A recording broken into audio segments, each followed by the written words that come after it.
welcome into episode number 5 of the Skol Purple podcast, as we are ready to talk about some big news. The Minnesota Vikings have made a hire. They have hired their GM, and we're going to talk about it here today. And to help me do that are my co-hosts, Chandler Holland and Chris Dupick. How's it going, guys? Hey, can't complain, man. Got some exciting news today, and from the Vikings front. Super excited to talk about it. It's been a while since I've been on one of these, so I'm excited to be back. Yeah, it's good to have you back, and it's good to be sharing some good news with everybody. And yeah, I mean, what do you guys think? It's a new face, new name that most people probably weren't familiar with a month ago. Maybe they were. Maybe he was. Maybe some of the other ones we weren't. But what do you guys think? Let's go ahead and start with you, Chandler. What do you think of the hire? I like it. I think again, what everyone is talking about is it's an out of the box type hire. It's nothing that we've seen in the NFL in a GM position. So it's definitely out of the box, like the term everyone's using, very analytic driven. Again, a lot of people are saying you either annotate that as good or bad. I think in this case, it could be really bad or it could be really good. It's going to bring a fresh, new perspective into the organization, which is desperately needed. I'm just excited. I'm excited to see a forward thinker, different change of pace in that organization with the whole franchise in general. Again, I'm a little scared, to be honest, because we haven't had a guy, or there hasn't been this type of hire in the NFL yet. Hopefully it works out for the Vikings and we set a new standard in the NFL. Yeah, that is the hope. Chris, how about you? What were your initial thoughts? Was he one of your top GMs in the GM race of the 8 that we've seen the Vikings interview?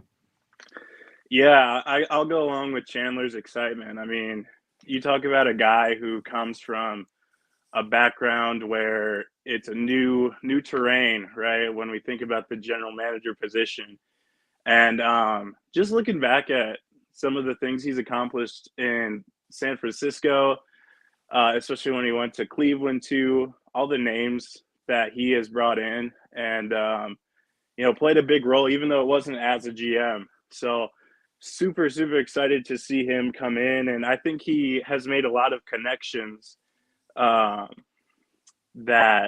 will be very powerful when it comes to hiring a head coach, right? He's got connections with guys like Raheem Morris, Kevin O'Connell. We'll talk about those guys later. But I think Kwesi brings in just so much positive outlook going forward. I heard reports of him being 32 years old. Apparently he's 40. I don't know, but it's nice to have a fresh young mind, at the head of the Vikings decisions. Absolutely, it is, and there you go, Chris. Your dad is watching. He is a Jets fan, though, so we do appreciate him tuning in, though, today, despite him being a Jets fan. So, absolutely, love you, Dad.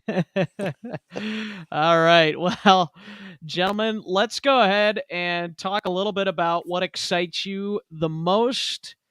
And what scares you the most when talking about the Vikings' new general manager, Adofo-Mensah? And let's go ahead and start with Chris this time. We'll go back right to Chris here. What do you think scares you the most? We'll start with that part. What scares you the most? I've thought about this, and I think the things that really stuck to my brain was, that situation that he had last year in Cleveland, right, where we saw Cleveland with an offense that was based on the run with this guy Nick Chubb, who is a Pro Bowler running back, and we saw his backup, Nick Chubb's backup, get a lot of work later on in the season, and almost felt like Kevin Stefanski could have been reminded about Nick Chubb, that he's on the roster. So I don't want to fall into a trap where we sort of get into that Cleveland situation when it comes to our running backs.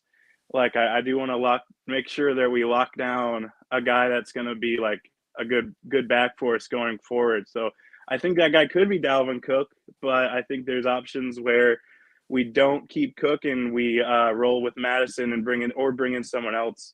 So definitely want to make sure that run game is on lock, better than the Cleveland situation, as we saw towards the end of the season this year. Yeah. So what you're saying is you don't want to see the Vikings be completely reliant on the run game, is kind of what you're saying, right? Absolutely, yes. That's a good way to put it, is that like we've seen the Vikings be reliant on the run game for years now, again, in this old Zimmer regime, right, where we do run, pass, and then rely on our defense, where it would be nice to bring in someone who, you know, is a pass-heavy kind of guy at the head coaching spot. So, yeah, it'll be nice to see someone with some more passing experience in there. Apparently, Zimmer and Clint Kubiak can't run their headsets, you know, because I've always tried to tell him to run the ball. How does that, you know, like that whole thing? But anyways, Chandler, what scares you the most about Adofo-Mensah? Well, I was going to ask Chris, so your dad's a Jets fan. How did you end up a Vikings fan? You know, it's a really funny story. I think my dad, he fell in love with Joe Namath as a kid, and that's what got him into the Jets. And then the Jets have just been so bad my whole life. So I've been like, I kind of want to reach out and look at different teams. So when I was a young kid, when I was about 7 or 8, I started being a fan of the Bengals. And then I was sort of in a Steelers stint when the Bengals weren't too good. And then I was a Steelers fan, and then here we are as a Vikings fan. So, you know, as a kid, there were like some shifting of teams before I knew of what a bandwagon was, you know. But I'm glad I finally landed as a Vikings fan. Hoofed off. I don't. That's quite the journey. Yeah, it is quite the journey, and here you are, experienced probably the most pain out of any of those teams. But sorry, Shuby, I just had to ask. Yeah, absolutely. Love it. You know what excites me the most is again, a forward thinker, someone that's going to think out of the box. Is going to bring in fresh ideas, is going to be completely different than what we're used to. But at the same time, that scares me. We just hired a guy that doesn't have real personnel history, who hasn't taken the modern route of being a real candidate for a GM. Not saying he wasn't a real candidate, because he obviously got the job. But you know what I mean is he didn't get brought up into the NFL being a scout for years. He hasn't been around the game that long. I think it's been nine years that he's been in the NFL, starting with the 49ers.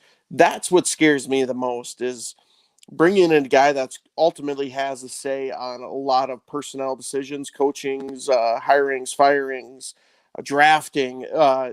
Now, it's been proven that, you know, a guy that's been in the league for years being a scout or whatnot has just sucked at his job. But time will tell. We'll see. It sounds like it's 4-year, $12 million deal.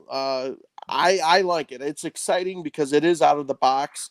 I feel like this is groundbreaking. We're going to set a new standard in the NFL, which is something you really don't associate, I feel like, with the Vikings. Maybe in the early 2000s, you know, more with when the Wilfs came in, they've kind of changed the game in a lot of different ways. But it's just that not having that personnel decision, it sounds like he leans on a lot of different people that he works with. He likes to use, again, that collaboration, communicate. And use everyone's opinion rather than just going rogue and doing his own thing. So there's things to be excited about. There's things that definitely could go very south very quick, but time can only tell. Just it's also exciting to see who he's going to hire as head coach and where those decisions go. And going into free agency, there's a lot of issues at hand, and I'm excited to see what he does ultimately with some of these big decisions and big names that need some direction on where they're going to end up. Yeah, Kwesi Adofo-Mensah. Kwesi. I got to get that in my Kwesi. There we go. Kwesi Adofo-Mensah. I'm already trademarking. Whenever he makes a big move, you're going to see me tweet or say that Let's was go a Cam. Kwesi? No, Cam Jam. That's what I'm going with. Cam Jam. That was a Cam Jam. Oh, that's great. That's great. Trademarking it. You heard it here first. You heard it here first. I like it. I like it a lot. There we go. Well, let's go ahead and talk a little bit. Yeah, I love the hire. I suppose I should say something. I love the hire. I think he was in my top two between him and Ryan Poles, I think, was up there as well. And then maybe you throw in like a John Spytek right in that top three. And so I am not upset at all. I'm glad the Vikings are going with a modernized approach, which is kind of surprising if you think about it. The Wilfs are older people, but the Wilfs are also very intelligent. I mean, they're billionaires. You know, they've got some intelligence, and they're using it, I think, especially with this hire, and I'm excited to see what becomes of it. So now the next question is, I mean, we could, 5 years from now or less, we could be sitting here again and, be like, well, that just turned out like crap. But as of right now, and that's the fun thing about the NFL and about this kind of a show, we could just speculate on how we think things will go. And so, with that being said, we're going to continue some speculation right now and talk a little bit about what will Adofo-Mensah do with the next head coach. Who will he hire? And will it be somebody that is already in his past, like he's already worked with, like in San Francisco or with Cleveland or, somewhere along the line there? Do you think it's somebody that, is one of the finalists that we've kind of been hearing about? I mean, my guess is they have already talked with a lot of the people that they were hiring or at least thinking of hiring as the GM. And they're like, okay, who are some coaching candidates that you like? Or at least maybe they were thinking of, or at least maybe they asked a couple of them that they really thought were good candidates. I don't know. I don't know. It's just kind of an interesting thought. But do you think Adofo-Mensah is going to hire someone he has a previous connection with as the next Vikings head coach, Chandler? I think so. He's already been labeled to the Kevin O'Connells of the world, D'Amico Ryans, Raheem Morris. Those names keep popping up, but I think Chad Graff reported today that he's going to be looking at some more external interviews and external candidates as well. You would have to assume that there's going to be a connection. I feel like that's how the NFL works. You're always connected to the people that you previously worked with. You know how people work. I lean that way that it's going to be one of those connections that he had. Now, off the top of my head, I can't remember if he really had a connection with Raheem Morris, but I really think that ultimately it will be the guy in Minnesota. I think Nathaniel Hackett still has a good shot as well. I see he's getting his second interview with Jacksonville after, everyone is speculating that Byron Leftwich is taking that job. Either way, I think it's going to come down to, I think it will be Raheem Morris, but there's going to be an interesting twist there with him coming in and maybe having a say, it could be completely someone different that we don't even have on our radar. So that's the next step. We'll see what exactly comes about in the next few days, maybe weeks. I would assume I was totally wrong on the GM hire. I said real fast, you guys are pretty spot on, so I'm not going to speculate when, but I would assume a head coaching position will be filled fairly quickly. Well, I just want to say before Chris answers the question, he wanted to make sure we hype up Kwesi, so we are going to do that. Kwesi.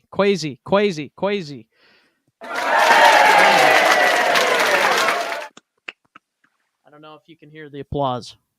Did you hear the? Okay, I got it. There it is. We got it. I don't know if the audience did or not, but there you go. There's the applause for Kwesi. We are excited about that. So, Chris, now let's hear your answer on this. What do you think he hires a previous connection that he has as the new Vikings head coach? I think he will, and I think there are options where that is a possibility. We Chandler mentioned O'Connell, right? Morris, Harbaugh even has a connection with him in 2014 in San Francisco when they went on that playoff run. So that's not even out of the realm of possibility here. And I do, if so, O'Connell, Harbaugh, or Morris, those are guys that I see that Kwesi has that sort of connection with, Morris having that connection in San Francisco with Kwesi. So those guys that do have that connection, and then I could also see, someone like Nathaniel Hackett, who is sort of NFC North divisional guy who would bring a lot of knowledge in that regard. He knows the division, he knows the Lions, the Bears, and the Vikings offenses already, having played them, all those teams 6 collective times out of the year. So I think there's value in that regard and going somewhere away from an internal connection with our GM.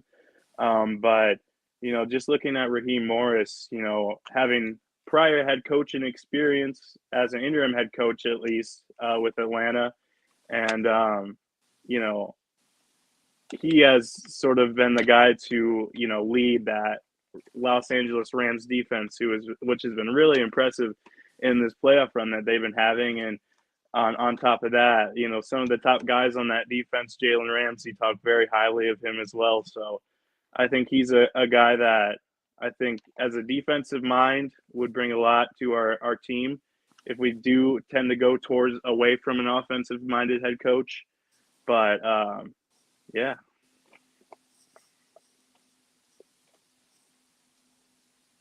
What do you think about Raheem Morris?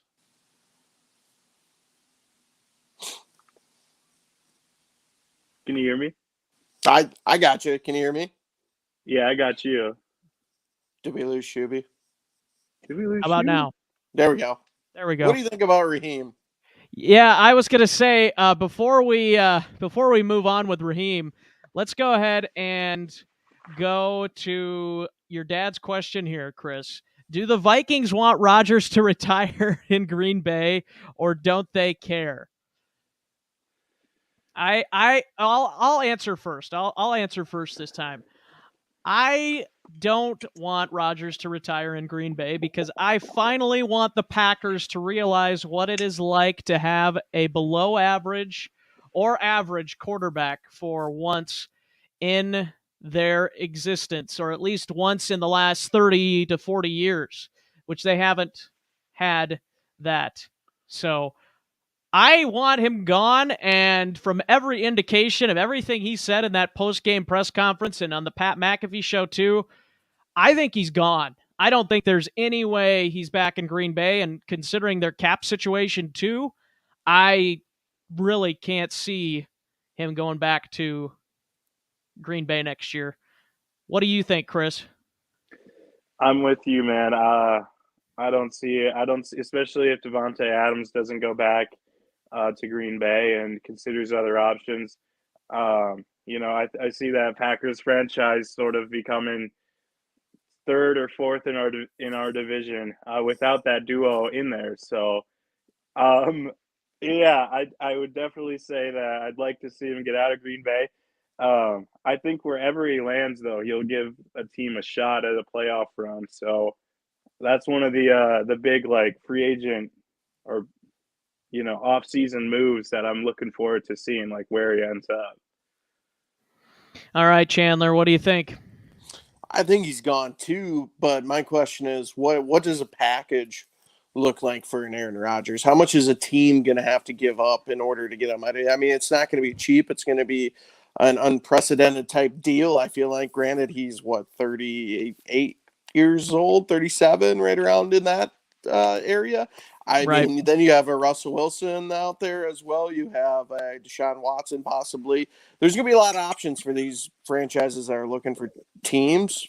Aaron, I think he's got to be about as good as gone. I think he sees the writing on the wall. It's been 3 years. They've won, I think, 39 games with Matt LaFleur. They can't get over the hump.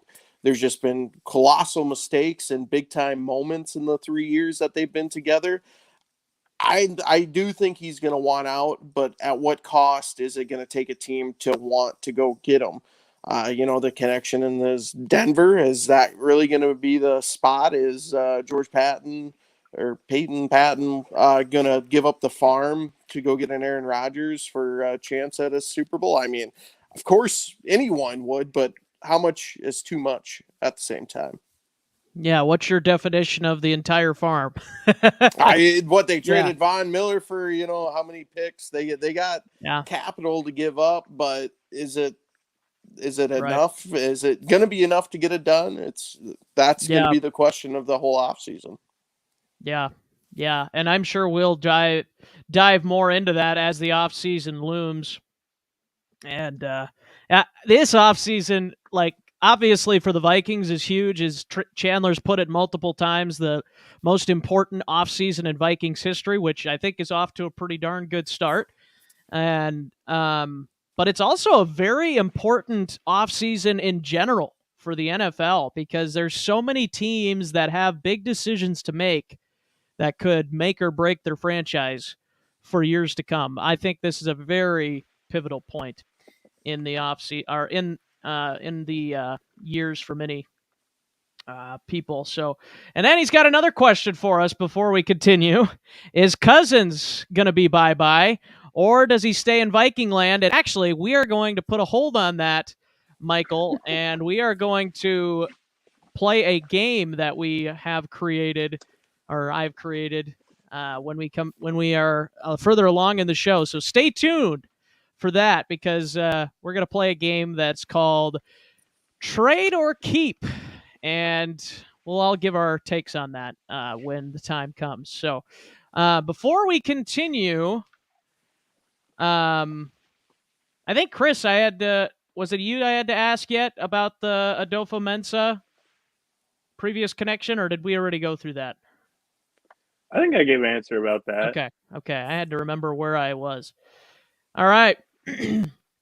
Well, let's go ahead and talk about something that came up today on Vikings Twitter, which I think has been put to bed at this point. But Catherine Richey, or Raish, however you say her name, I am unfamiliar with that. But she, of course, was a candidate for the Vikings GM position. She is an executive over in the Philadelphia Eagles organization. She is currently the football operations coordinator. Earlier today, there was somebody that posted a screenshot from Wikipedia on Twitter that Catherine Richey has become the new Vikings assistant general manager.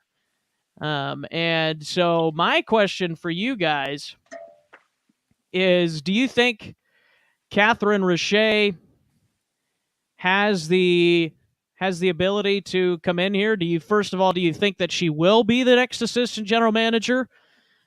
And yeah, so I went on her Wikipedia page just before we started streaming this, and it now currently says 2019, and then it says dash, and then there's big red letters, expression error, unexpected operator. So I think that may have been somebody putting in their own little take on Catherine Richey and where she's going to be next. But would you be upset if Catherine Richey was the new assistant GM with the Vikings? Let's start with Chris. Oh, I don't think so at all. I think she was a front runner as the GM, as you said, and I think being the collaborator that is it Kwesi? Is that the right pronunciation again? What's the new GM? How do you say it? Kwesi? I'm going to mess it up. How many? Kwesi. Kwesi. Given the collaborative nature of Kwesi that we see and that the Wolves have sort of emphasized in their interview process, when talking about GMs and head coaches, that I think a move like that, bringing in someone from a different team with a different perspective, would be great, especially since we are at this pivotal time in our franchise. Having someone like that, Catherine Richey, I think she has such a good background, right? And not sure it'd be cool to see, the first female. Sure, it'd be the first female assistant GM too, but that's not the only reason. Not just because it'd be cool, but I think she would bring a sort of great different perspective. Especially seeing the kind of talent that she's sort of helped bring into Philly.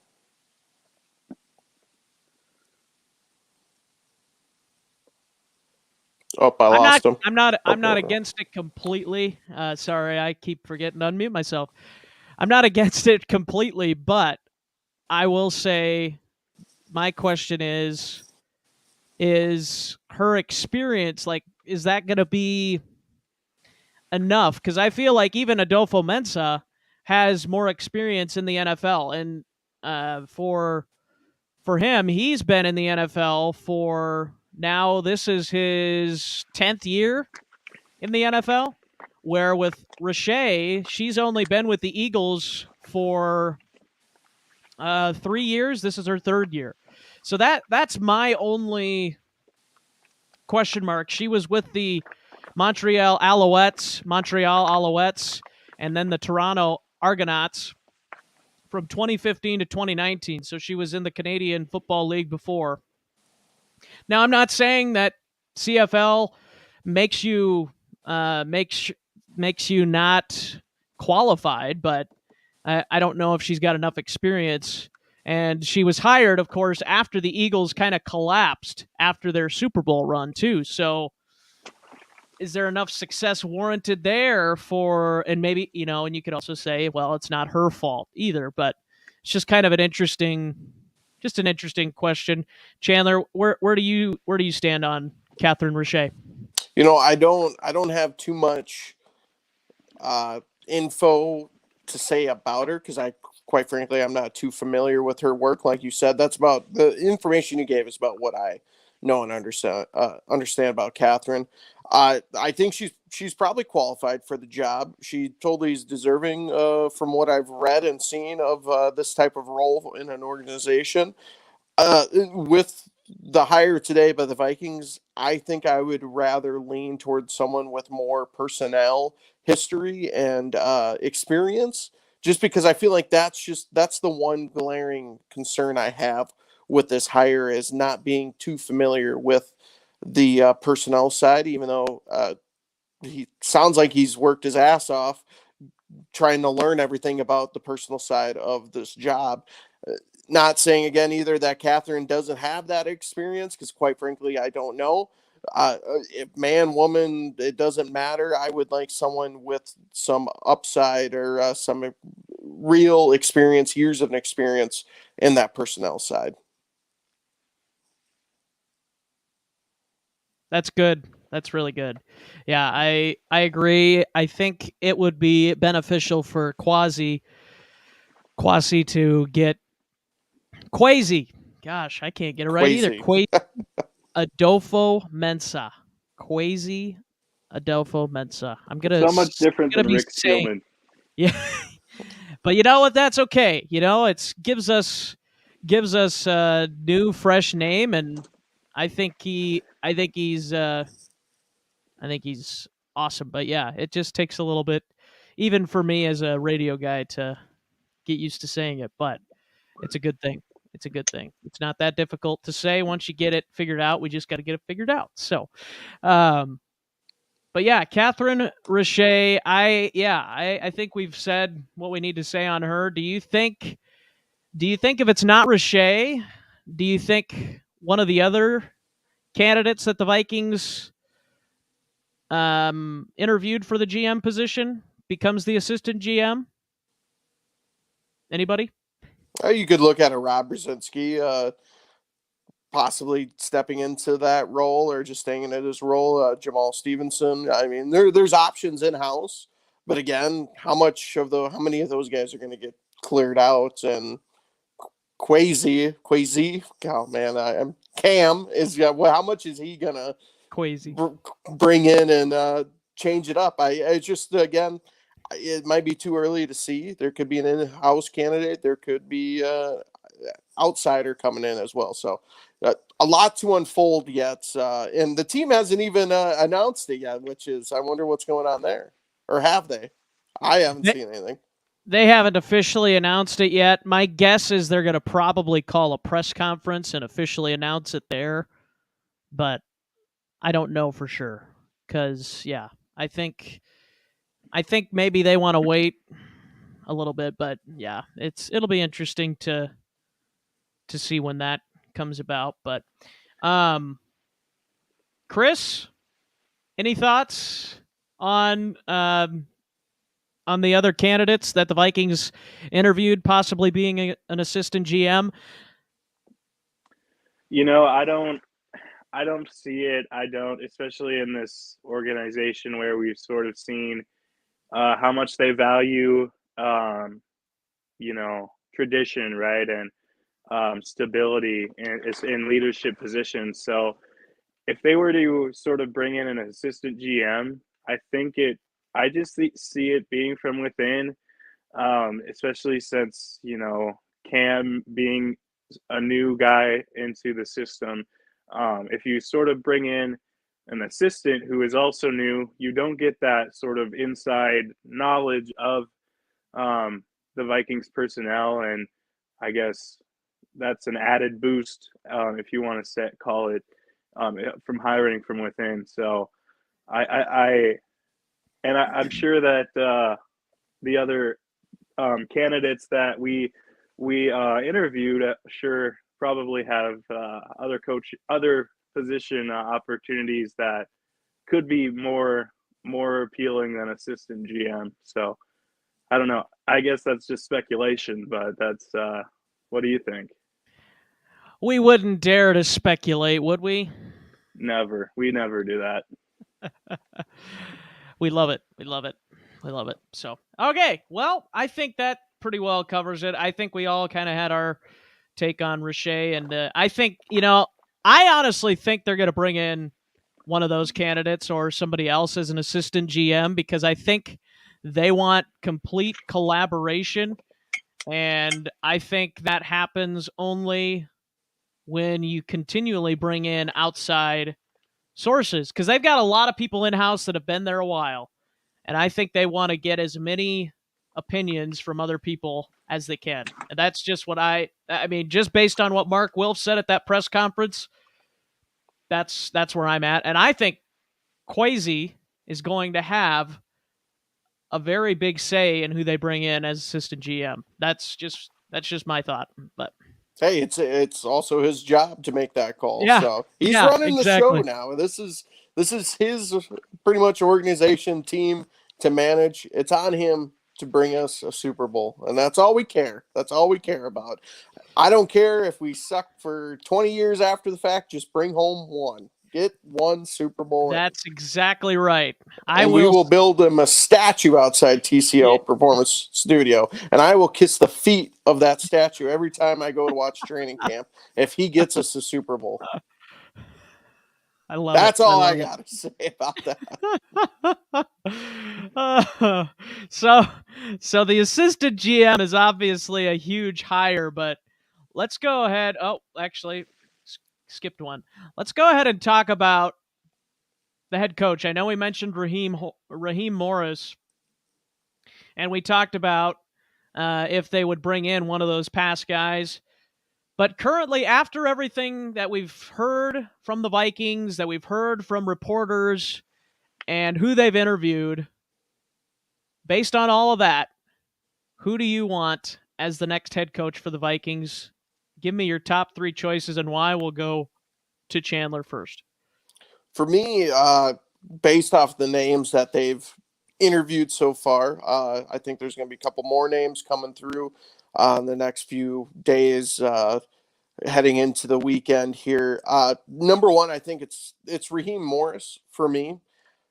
I think the experience he has on both sides of the ball is beneficial. He seems like a leader of men. He seems enthusiastic from the Wired videos I've seen that the Rams have put out. He just seems like the fit that they're looking for.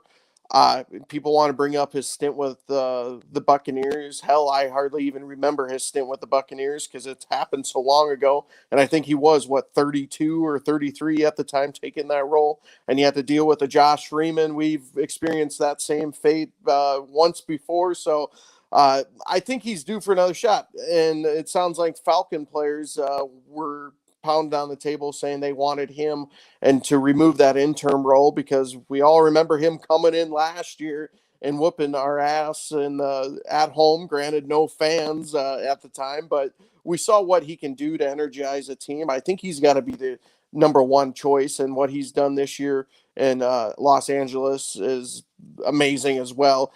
He's number one. Number two for that, I think who they've interviewed would probably have to be Nathaniel Hackett, the offensive coordinator with the Green Bay Packers. He seems like another guy that would bring some energy. He did wonders in Jacksonville with Blake Bortles and was a part of that regime that went to the AFC Championship the same year the Vikings did.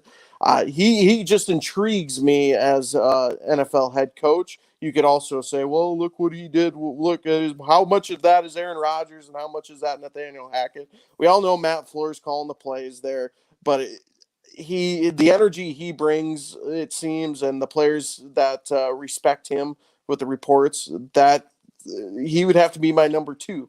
3, and finally, you could probably toss any name in there. D'Amico Ryans, Kevin O'Connell, those names pop up. I'd probably go D'Amico Ryans just strictly off due to the connection that Kwesi has with the 49ers. So that would probably be my top 3 here now. Now, if there's other names that get thrown into the mix here in the next few days, obviously things will change. I'm still a big Eric Bieniemy fan. I think he deserves a shot. Will it be in Minnesota? I doubt it. His name hasn't been thrown out there, but I would say Morris, Hackett, and D'Amico Ryans are probably the top 3. I like it. I like it a lot. I'm going to go ahead and hop in here. I have the same top 3. Same order, though? My top, I'm going to go as my top one. I'm going with Hackett. I'm going with Nathaniel Hackett, and purely because I like offense more than defense, and I think that's the route the Vikings should go. And I've seen how good of a teacher Nathaniel Hackett is just based on a video that I saw and what players have said about him in the past. And as you mentioned, the whole Blake Bortles thing. He took Blake Bortles to the AFC Championship game. Like, who can do that? Well, he did. Nathaniel Hackett did. And we know Doug Marrone is not really an offensive-minded guy. So that tells me a lot about what Nathaniel Hackett did there in Jacksonville. And I think that's going to be very interesting to keep an eye on if Nathaniel Hackett even gets a job this time. I think he's got the opportunity to really do some good things. And then I would say Morris is really, really close with D'Amico Ryans, in my opinion, because I think D'Amico Ryans, just based on what he's done this postseason with that San Francisco defense, has just made him so desirable. And that's why the Vikings have, reached out to him. They're like, hey, we love what you're doing. You held the Packers to 10 points on offense. They They went down and scored on their opening drive of that playoff game, but then after that, they didn't score a touchdown the rest of the game. Like, who would have thought, okay, after that first drive, I was thinking the game was over. After that first drive, the Packers scored, and then the Niners punted. I thought, oh boy, this is over. And then the Niners literally allowed 3 points the rest of the game. And D'Amico Ryans, he does have a lot of talent on that defense, but man, he knew how to stop Rodgers. He knew how to stop that Green Bay offense, and that's appealing to me. And I think it's going to be interesting to see how the Niners fare on Sunday against the Rams, because that's going to be a key for me. So I'd say it's really close 2-3 between Morris and D'Amico Ryans, and then number one for me is Nathaniel Hackett. Chris, do you have anything different for us other than those two or those three guys? Yeah, you bring up such a good point where that the playoff games coming up play such a big role, I guess, in sort of determining like who we think of. Like you said, like I'm definitely on Raheem Morris. I talked about him earlier, but I guess someone different we haven't really talked about, Kevin O'Connell. People are talking about him, working under Sean McVay for a year. Being a former quarterback, that's exciting. He has that playing experience. And, I don't want to say he'll be the next Sean McVay, but just looking at what the Rams have been able to do on offense this year, where they sort of have a backfield that is capable and they do lean heavy on the run when they want to. But we have seen them with Matthew Stafford, who can be volatile at that position. They have been able to throw the ball downfield so well. Of course, you see the Triple Crown winner, Cooper Kupp. And it was super impressive to see, them, O'Connell and that offense sort of step up and get that win and sort of move on. And that's the sort of clutchness that you want as a head coach. So the further the playoffs go along, I'm going to be sort of watching that Rams offense, seeing if that's a big fit that could sort of match with what we have now on the Minnesota offense, which I think it very well could be. Seeing sort of Justin Jefferson take on that Cooper Kupp role, or KJ Osborne in that OBJ role. So just seeing that similarities, I think Kevin O'Connell is pretty high up there for me. So probably my number one, and then I'd go Morris second, and then third I would go Bieniemy. I would still love to see him over here, even though I think it's unlikely given that polls from the Chiefs went over to the Bears. So that probably took him out of it. But I think he is due for a head coaching job. So Bieniemy on number 3 for me. I just want to throw in there, listening to Paul Allen's show. I caught the second hour. He's talking with Courtney Cronin. He said he wouldn't be surprised yet if there's an internal candidate that pops up that they go with. Also, he said Nathaniel Hackett a bunch of times too. It sounds like he's what he's hearing, they might be big fans of them as well. And he did bring up Eric Bieniemy's name. So I'm with you, Chris. I'm a big Bieniemy fan. I think he's due a shot. If people totally agree.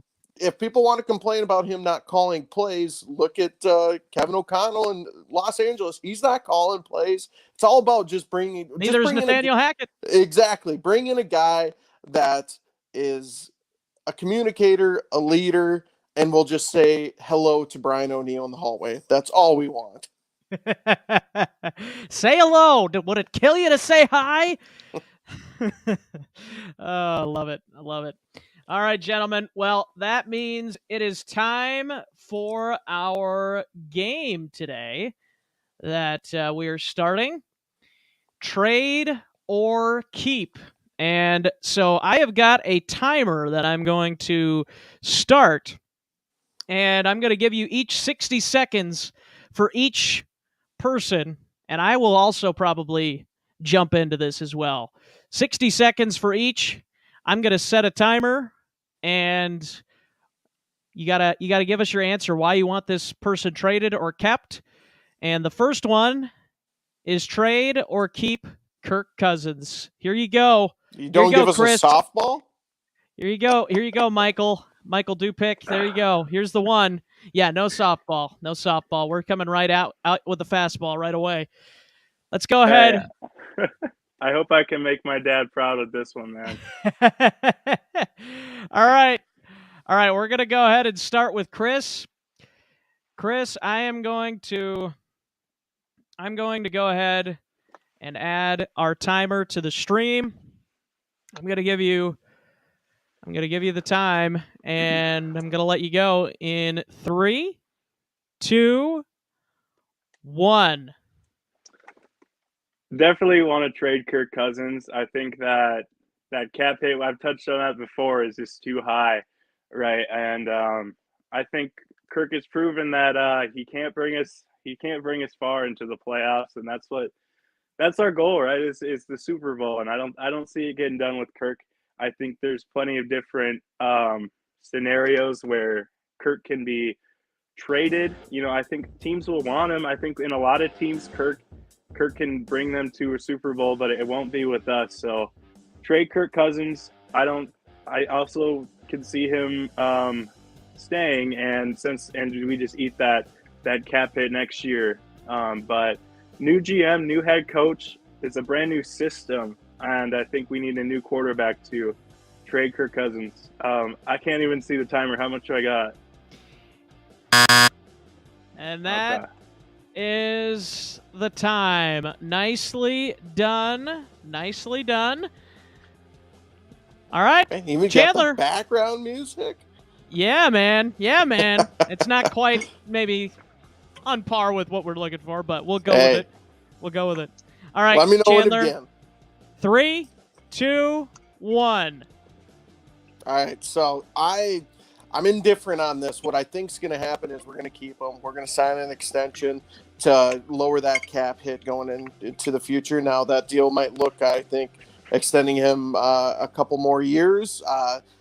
That's just how I feel like this is going to go, because who's out there? Who's out there going to go? Are you going to trade Kirk Cousins to Browns? That's been rumored now that you're going to trade him to the Browns for a Baker Mayfield. Does that really do anything for us? Or does this draft class of quarterbacks really do anything for anyone? Do you want to take a bunch of flyers on a Malik Willis, Kenny Pickett, or do you want to try and get someone in the later rounds? I don't think there's a viable option.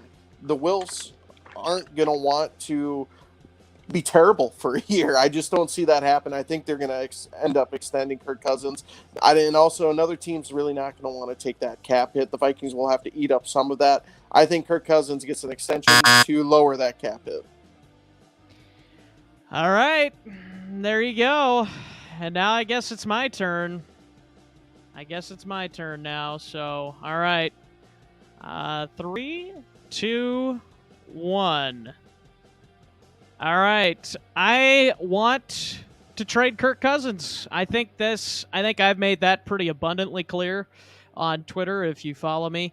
And so I think it is inevitable because of the cap situation the Vikings have facing them. And I think they just have to do it, because if they don't, it's just not gonna be enough to build a winning team, because the Vikings have a lot of things they need to clean up on the offensive line with their center and their right guard.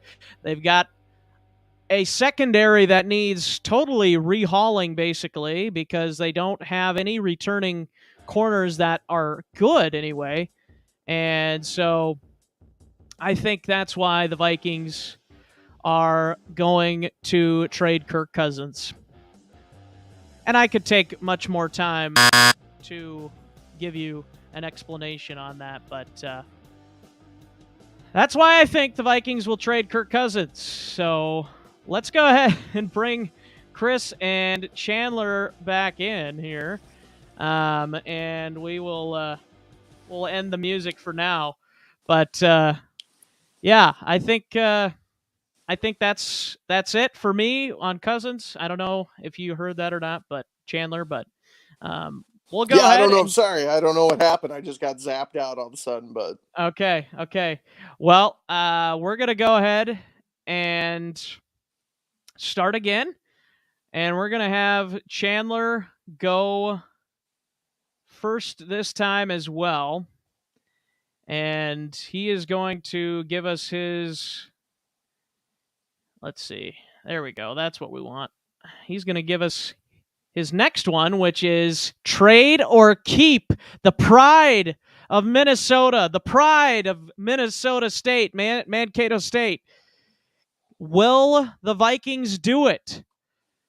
Let's go ahead and start in 3, 2, 1.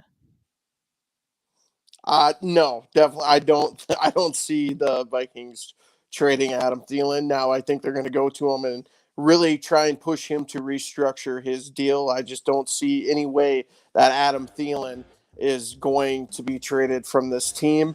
One, if the Wilfs are going to be trading Adam Thielen, they wouldn't have went to him and asked opinions from him on what needs to be changed. That's my thoughts on Adam Thielen staying. I probably don't even need the 30 seconds. Now, is he getting up there in age? He is.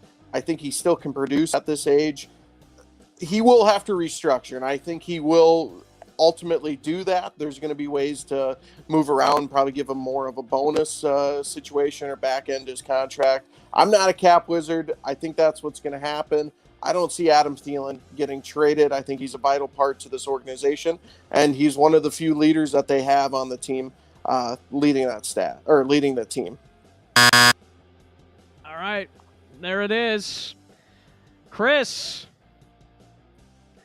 go ahead and start you up here in 3, 2, 1. Chandler, you bring up such a good point that, when thinking about Thielen, that he was part of that discussion on what they want to see in a new GM. But I'm going to actually play the opposite. I think there's a lot of value in trading Thielen. Like you said, he is getting up there in age. And we do have sort of a wide receiving core that has proven that it can function without Adam Thielen. Not saying that Adam Thielen is not a very vital part of the Vikings offense when he's out there, but we've seen them operate without him. And I think that thinking about teams that could bring some talent to the Vikings, the Miami Dolphins with Thielen would be a very good receiving core. They have a lot of defensive talent and draft picks that we can bring in. They have like 2 4th-round picks, and they have a first-round 26th pick. So a lot of trade outlook for Thielen. So I like him. I like trading him. Real quick, the Vikings have announced the GM signing. It's official? It is official. Okay. The Minnesota Vikings officially now have announced it.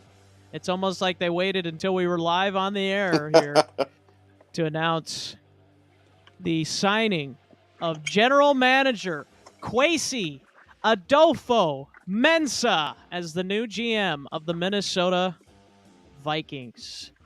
How about that? He's already got his Viking garb on. I love it. Love it, love it, love it. All right.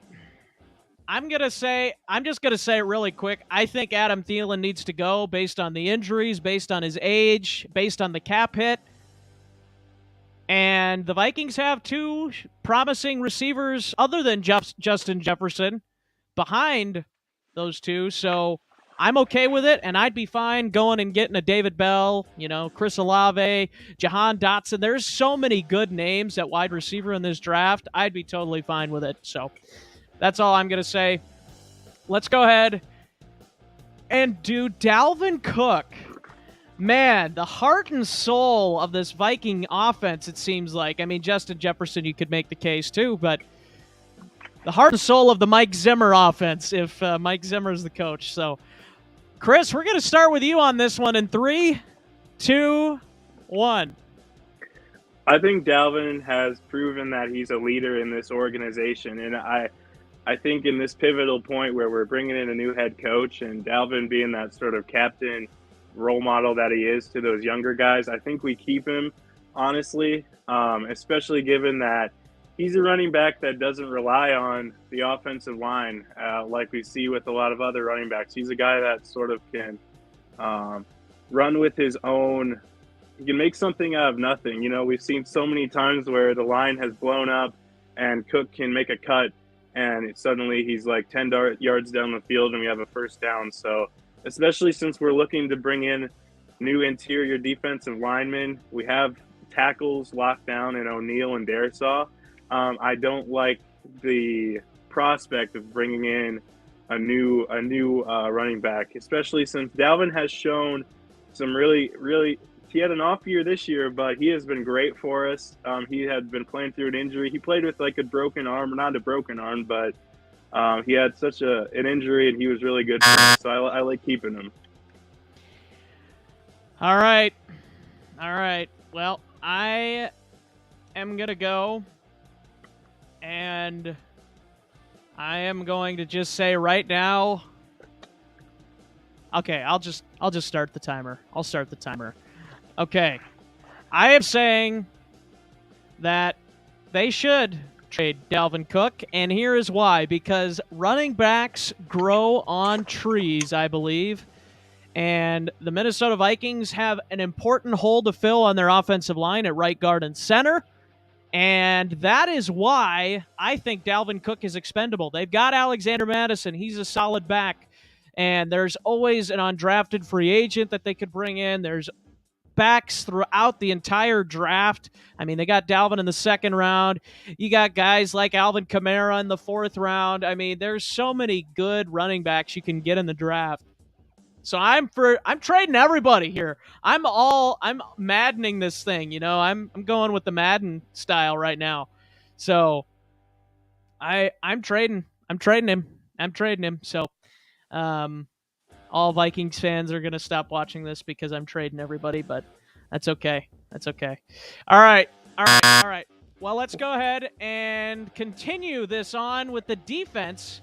Shub, who are you going to field the team with? Draft picks, man. Got to get all those draft picks. Get the draft picks from all the guys you traded. Also, I don't think I went, but I'm just going to say I'm keeping Dalvin Cook. Oh, did you go? Okay. I forgot.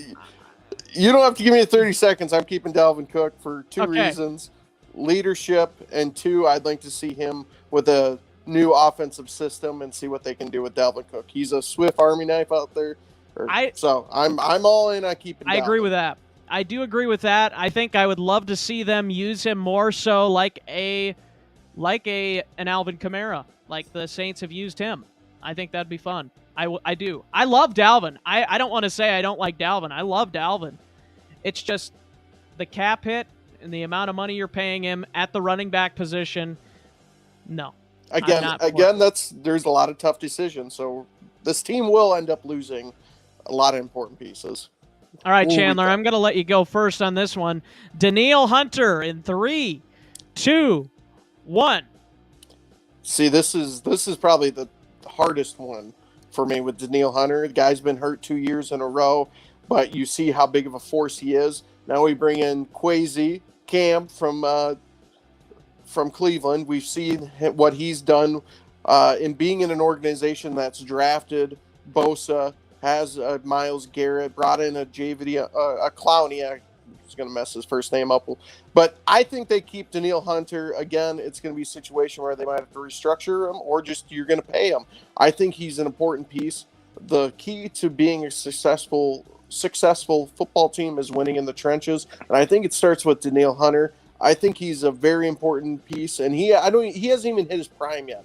I think they'll end up keeping Danielle Hunter, and they'll build that defense around him going in the future. I don't even need the final 5 seconds. Yeah, but I wouldn't even be surprised if they let him go to or trade him.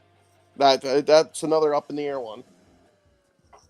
Yeah, I'm just going to say really quickly before I let Chris go, I think of all these people, I really want the Vikings to keep Danielle Hunter because I honestly believe that the injuries he's faced are flukes. I really do.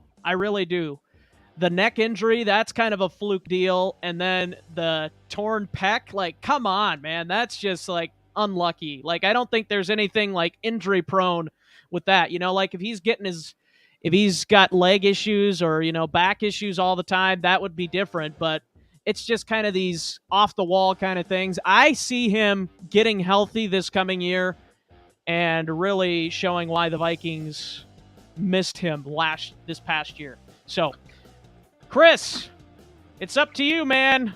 Will the Vikings, or should the Vikings, trade or keep Danielle Hunter? Go. I think the Vikings should keep Danielle Hunter. He's been that difference maker, like you mentioned. Imagine if we had Danielle Hunter rushing Aaron Rodgers on the last game of the season, right? It would have been such a different game, especially since the Vikings defense seemed like they couldn't get to the quarterback at all. So I think if you take Danielle Hunter out of the picture, our defense as a whole just goes down. And I don't see us moving forward without him, honestly. He's just got that size, that strength, and that athleticism that the Vikings love, I feel like, when they think of their pass rushers. So, thinking about him with Everson, if he is able to come back, and guys that we could, maybe a Michael Peterson, Talmonson season next year, I think we could have a strong D-line, but I think Danielle Hunter is vital to that. So I don't see the trade upside being that heavy either. There it is. All right. Very good, gentlemen. Well, we still got another one, and this is another one of those, he's a Minnesota guy, but, oh, man, he's getting a little bit older, and what do you think? Let's go with Chris this time. Starting off with you again, Chris. Harrison Smith, do you trade or keep Harrison Smith? It's a really good question. I think Harrison Smith has played so well and sort of carried our defense at points this year. But, at a certain point, when does it come into play where, you want a vaccinated player? We know he's not vaccinated. He's sort of had some COVID scares this year. How much does that play into it? That's just a random question, but I think he's a guy that's a leader on this team, and I think he could bring a lot of trade upside. So I'm personally on the side of trading Harrison Smith, bringing in someone new. I think a lot of teams would jump on him as he is sort of that hit man in the defensive side of the ball, but I think in our secondary, the Vikings have struggled defending the pass, and it would be great to see someone new. And I think Harrison Smith brings a lot of potential value to us if we're able to trade him. I think everybody knows my answer already. I'm trading it. I am just a trading machine right now, and I love Harrison Smith. He's one of my favorite Vikings, probably in the era that I've been able to watch. But, again, he's older, and I think the Vikings probably are not going to do much in 2022. So get some value out of him. Get a guy, maybe a third-round pick, help a second, depending on the team. Go get something, and see if you can't go and get a guy that you can help build your defense around, maybe a guy to replace him, I think there's a lot of possibilities with that. But Chandler, are you trading or keeping him? I have such a sweet spot for all these guys that it's so hard, but I agree with you. Rip the Band-Aid off. I know. I think Harrison could easily be traded this offseason to a contender, and hopefully you can get something out of that. I'm not saying you're going to get a first-rounder for Harrison Smith, but some sort of hopefully day 2 pick with Harrison Smith, because someone's going to have to take that cap hit, and he's losing the edge or losing a step because he is getting older. Not saying he's not being productive, but I think it's just time. It's time to start that rebuild, start that new vision, and you're going to have to tear the Band-Aid off with some of these guys. And, hey, maybe the older Golden Domer that's going to be in the draft, that Hamilton, will fall, and you replace him with another Notre Dame guy. I don't think he'll fall that far. He'll probably be a top 5 pick, but a man can dream, can he? That's right. All right, Chandler, going right into it. Trade or keep Eric Kendricks? Go ahead. I think this is one you keep. I think you keep Eric Hendricks. He's the staple in the middle of that defense. I think the 2 guys you must keep on defense are Danielle Hunter and Eric Kendricks. I think they have a lot of good football to be played. I don't see this as a full rebuild. I feel like you can replace some older players, loosen up some cap, and build some depth coming into this next season and beyond. Eric Hendricks has got to be a guy that you keep around. He's probably arguably the best middle linebacker in the NFL. I think this is a guy that you keep due to his leadership and how much he means to that defense. He is one of the few vocal leaders on that, because you don't have an Everson anymore. Harrison Smith, if he is gone, isn't that vocal of a leader. Danielle Hunter isn't. You need someone that's going to be a rah-rah guy, and I think Kendricks is starting to step into that role, and he's an important piece going into the future. All right, Chris. Trade or keep Eric Kendricks? Keep Eric Kendricks, please. We've seen this guy jump all over the field. He's all over the field on defense for us, making plays. I think he's been one of our most effective weapons on that side of the ball. And that being said, we've seen, examples where the head coach, Mike Zimmer, didn't really, give him that sort of ability to be a leader as much as he would like to. He said that some things were sort of left out in that relationship. So getting someone new in there on a defensive side of the ball, I think will be very beneficial for Eric. Because I think he just has that skill set that we want on defense, and he's proven that he's pivotal on that side of the ball. And I think I value his run stopping ability. That's one thing that I value looking forward to our next season, if we can stop the run. And I think he's able to do that pretty well. Yeah, I agree. Keep Eric Kendricks for all the reasons you guys mentioned. I agree. I don't think I really have much more to say on that. Now, quickly, before we let Chandler go, I know he's got to get going, and we probably won't stay on much longer after he leaves, but Chandler, we got two more for you, but this is a little bit different. Resign or let go? Anthony Barr is going to be a free agent, and we also have another one coming up here we'll talk about in a moment. But let's go ahead and start with Anthony Barr. Chandler, are you re-signing or letting go of Anthony Barr? I am letting go Anthony Barr. He really came on the last few games of the season. But, again, you got to start dropping some of this cap and trying to loosen it up to be able to bring in more guys. I think, unfortunately, you got to let Anthony Barr. He was Zimmer's first draft pick. Now, it's tough to see a guy that's been a staple in that defense for a while. He's had his ups, he's had his downs, but I think it's just time to rip that Band-Aid off and go out and find a replacement there. I think he is a replaceable piece in this defense, even though he did play like a Pro Bowler the last few games of this year. But when it comes down to it, I'd love to have him back. I would, but due to the cap situation and what they have to figure out to get more depth in, I think he's one of the guys that will end up going, and he kind of made it seem like it after the last game of the year. All right, Chandler, we're going to give you one last one, and then we're going to let you go.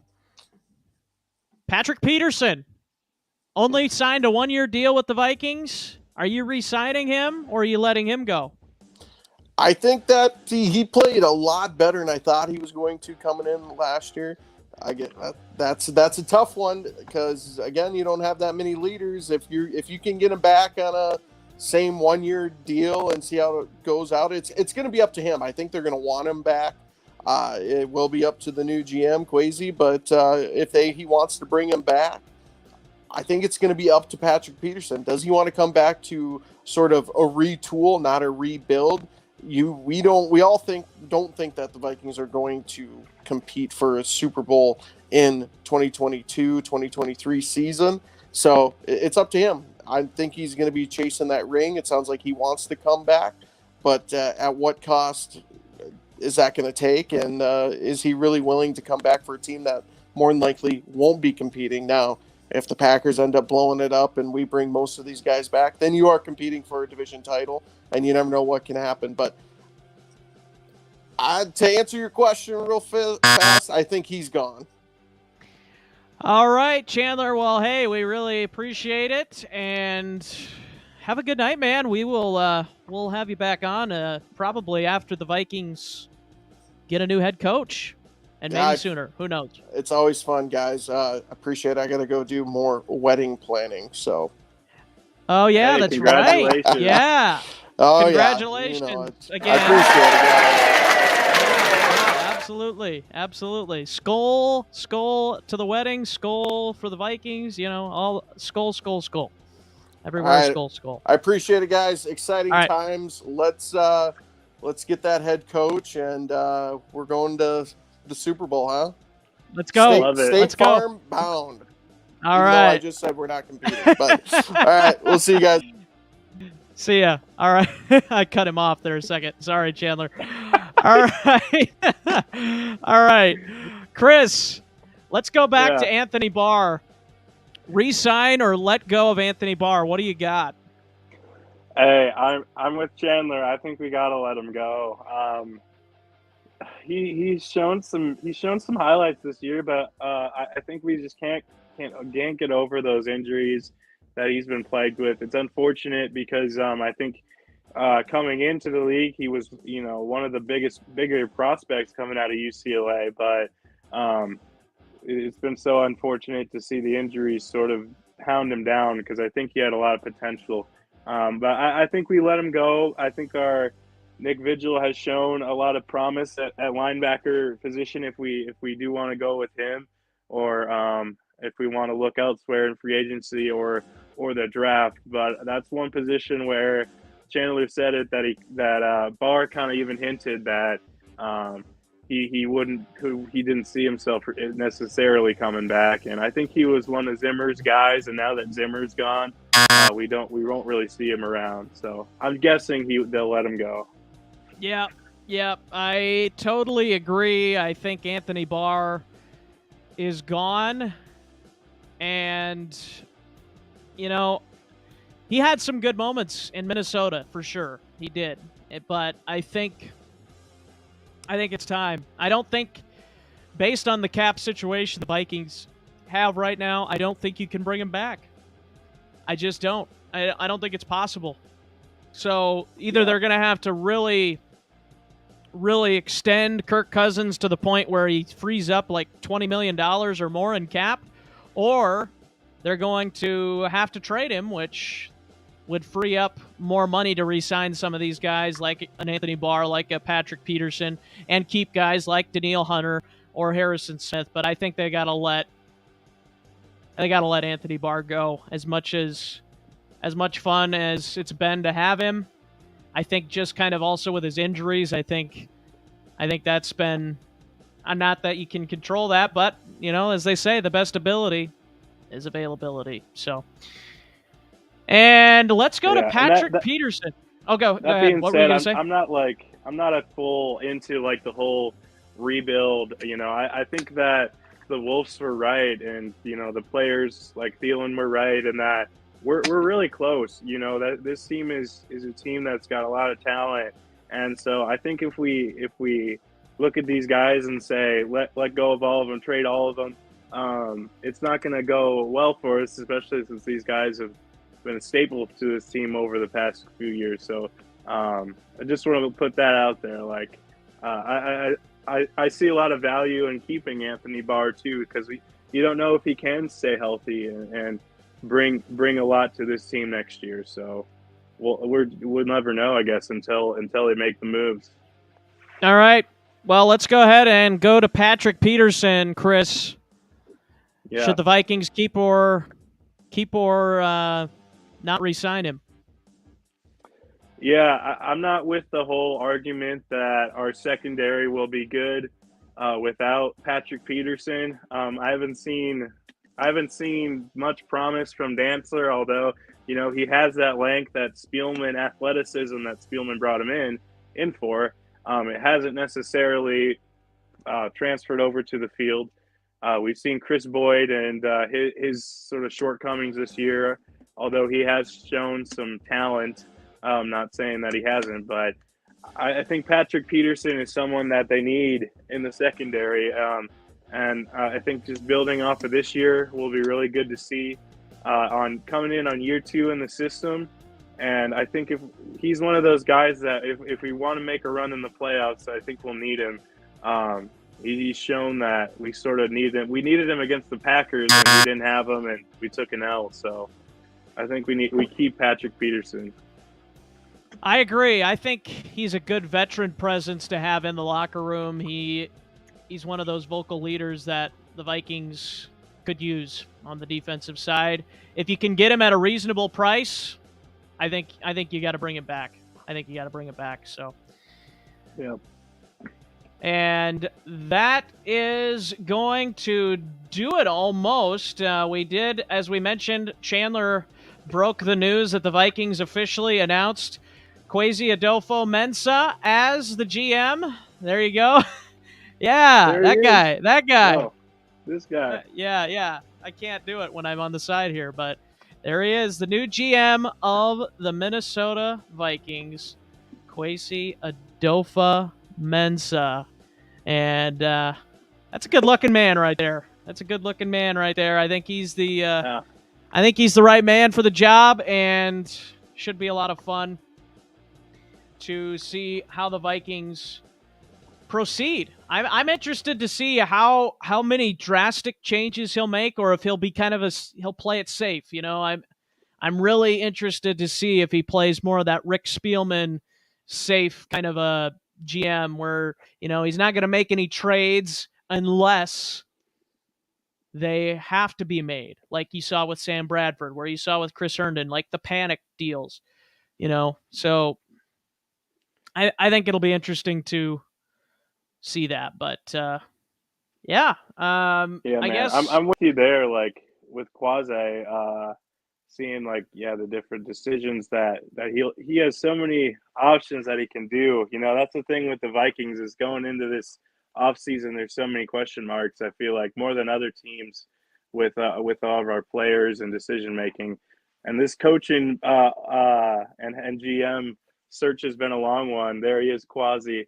Love him, and I'm so glad to finally nail down a GM, and it feels like we can finally move forward with those moves. It's feeling like over the past couple of weeks I've been just like sitting, waiting for some action. So I'm excited to see the player moves that he makes. Yeah, it should be a lot of fun to see all of the Kwesi Adofo-Mensah moves for the Vikings. Let's go ahead and go into final statements. Anything else that you wanted to add, Chris? Anything else that we, missed talking about that you wanted to mention before we head off for the day? Oh my gosh, man, we covered a lot. I'm really satisfied with what we did, but I'd love to, I guess, talk about the O-line. I think that's a huge part of our success moving forward.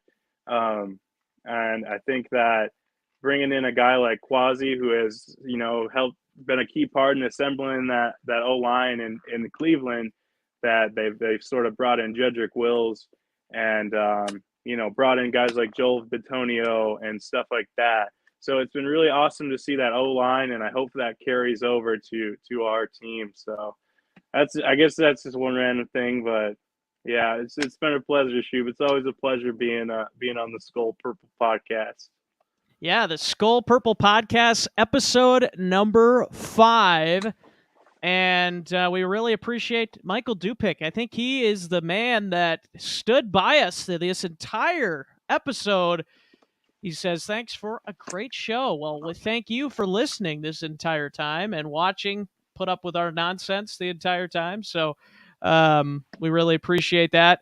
I think this is a new era for the Minnesota Vikings that is exciting because we haven't had like a true new era in Vikings football in so long since Spielman took that GM job. So yeah. I'm excited to see what Kwesi Adofo-Mensah does as the new GM, who he brings in, maybe also as an assistant GM, and then obviously the head coach and who the head coach brings in as the staff. If he keeps some of the guys, takes some of them or tells some of them to leave town. I think it's going to be very cool to see what the Vikings do from that front. And then, like we talked about with some of these players, keeping or, cutting or trading or whatever, not re-signing.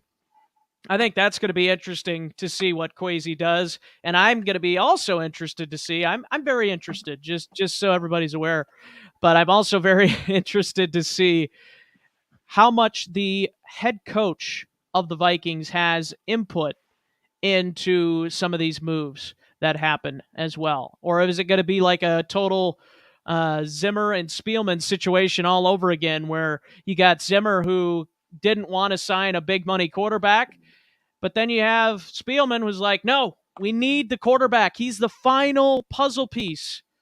And we saw how that ended. So, I'm just interested to see the continuity of the future of the Minnesota Vikings and see if people are going to agree on situations. I mean, we may not know if they agree or not until the end again, kind of like it was with Spielman and Zimmer, but I think it's going to be very important to see that collaboration going forward, as the Wilfs have talked about multiple times. But collaboration is key, man. I tell you, if you're not collaborating, especially as an organization that's trying to win a Super Bowl, like, that is yikes. That's not good.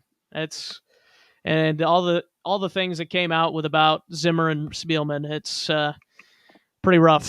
That some of that stuff. I respect Spielman and Zimmer and what they did for the Vikings, but it was clear and obvious from all fronts that it was time for both of them to exit the door, get out of town. So, but that's one thing we can all agree on, I think. Yep. Whether you're a Kirk stan or not, I think we could all agree that it was time for those guys to make an exit. So, well, once again, that is the Skol Purple Podcast, episode number 5, and that is going to do it. Chris, man, it's been fun. It was fun having Chandler in too, and it's going to be a lot of fun to continue to do these episodes, hopefully with you guys, and continue to hear what the Vikings do at the head coaching position. And of course, make sure to follow us on social media at Skol Purple Pod. We are on TikTok, we're on Instagram, we're on Twitter, and of course Facebook as well, where we're also live streaming tonight, and on YouTube at Skol Purple Pod on social media. So make sure to keep up, and we will keep you up to date on how on when we decide to do a new episode. And hopefully within the next week, the Vikings will have a new head coach, and we will be able to bring that information to you and talk about it here on the Skol Purple Podcast. Chris, have a good one, man. Yeah, man, it's exciting time. Shout out to you. You made that intro graphic, and I don't know, you've been doing a great job, being the producer of this pod. It's exciting times, man. And like you said, follow us on social media. We're excited about this, and I love doing this, man. It's just like buddies talking about the Vikings, so love it.